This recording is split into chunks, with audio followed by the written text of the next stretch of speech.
Advocates are urging the national government of Catholic-majority Philippines to create a truth commission that would acknowledge and compensate the Muslim community in the South for decades of injustice. But ongoing violence continues to threaten peace efforts.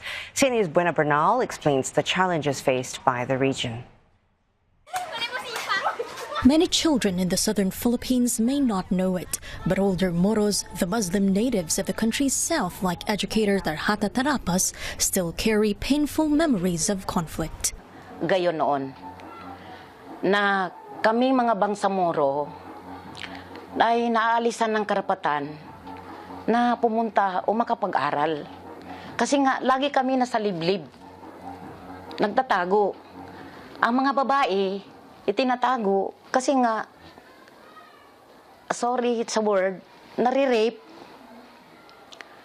nawawala yung karapatan namin na makapagsalita man lang, lumaban, kasi nga wala kaming kalaban-laban.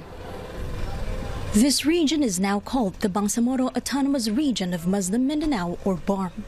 It was formed after a referendum following a peace deal in 2014 between the Philippine government and the Moro Islamic Liberation Front, or MILF, ending nearly 4 decades of fighting.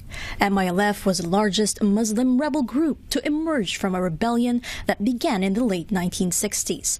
Though the rebellion was triggered by the killing of Muslim army recruits, it was rooted in years of injustice, including the forced resettlement of Christians from the north to the Moros lands in the south. Some fear that President Ferdinand Marcos Jr. may not support the creation of a truth commission to recognize and provide reparations for these injustices. That's because the initial violence, the killing of hundreds of Muslim recruits in 1968, known as the Jabita Massacre, happened under the presidency of his father, Ferdinand Marcos Sr. But BARM spokesperson Mod Asnin Pendatun seems to think otherwise.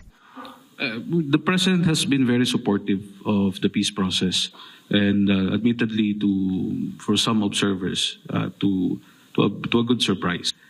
The peace process started during the time of President Ferdinand Marcos Sr., and it would be a very fitting story if we could end the peace process in a positive note.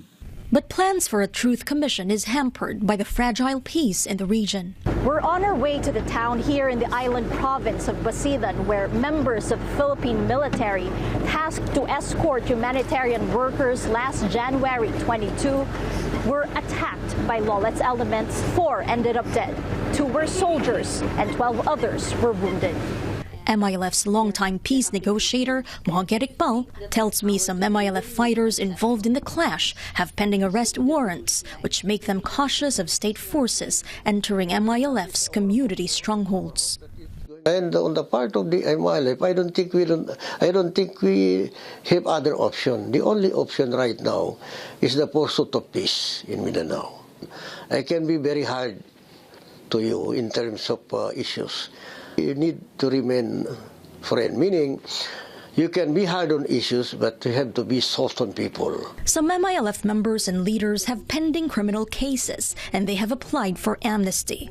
But those applications are ongoing, and they are asking for the national government to speed up their amnesty applications before the first parliamentary elections take place this October, so they can truly transition from former rebels to a life as civilians and politicians.